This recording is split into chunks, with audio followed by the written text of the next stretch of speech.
কেন রে নবীর পাগল?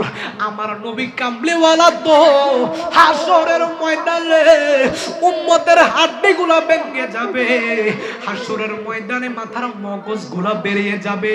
ওই তাফের কারণে এমন সময় আমার দয়াল নবী রহমতের নবী একটা দৌড় দিব, দৌড় দিয়া আমার আল্লাহ পাকের দরবারে একটা সিজদা দিব।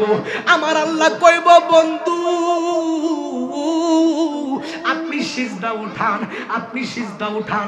আমার নবী কয় না, আমি সিজদা উঠাবো না যতক্ষণ না পর্যন্ত আমার উম্মতের দরখাস্ত না হবে, ততক্ষণ পর্যন্ত আমি নবী সিজদা উঠাবো না।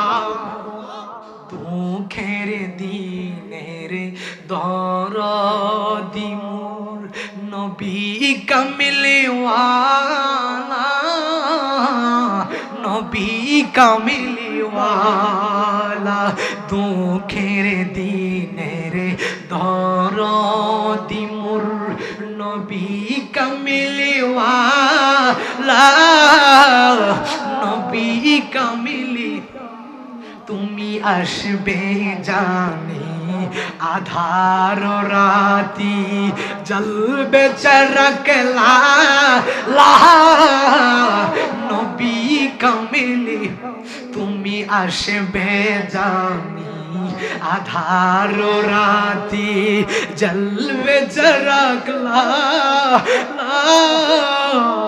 নবী কামিলিওয়ালা। কেন রে নবীর পাগল?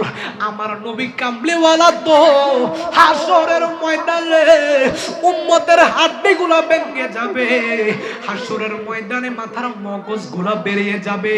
ওই তাফের কারণে এমন সময় আমার দয়াল নবী রহমতের নবী একটা দৌড় দিব, দৌড় দিয়া আমার আল্লাহ পাকের দরবারে একটা সিজদা দিব।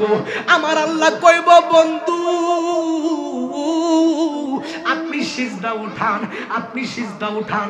আমার নবী কয় না, আমি সিজদা উঠাবো না যতক্ষণ না পর্যন্ত আমার উম্মতের দরখাস্ত না হবে, ততক্ষণ পর্যন্ত আমি নবী সিজদা উঠাবো না। সেই নবীর উম্মত হতে আবারও পড়েন আলহামদুলিল্লাহ। তো বাবা, এতক্ষণ পর্যন্ত আলোচনা করছি, মহান মালিক যেন আপনাদেরকে আমল করার এবং কি আমল আমারও যেন, আমিও যেন আমল করতে পারি, মালিক যেন সেই তৌফিক দান করে। সকলে বলেন আমিন। আমার কথাবার্তায় যদি কারো মনে কষ্ট পেয়ে থাকে আপনারা সকলে ক্ষমার দৃষ্টিতে দেখবেন। বাবা, যদি সময়টা সংক্ষেপ হওয়ার কারণে আমি আলোচনাটা গোছাতে পারিনি, এর জন্য দুঃখিত। আমার সমাপ্ত বক্তব্য এখানে সমাপ্ত করলাম। আসসালামু আলাইকুম ওয়া রাহমাতুল্লাহি ওয়া বারাকাতুহু।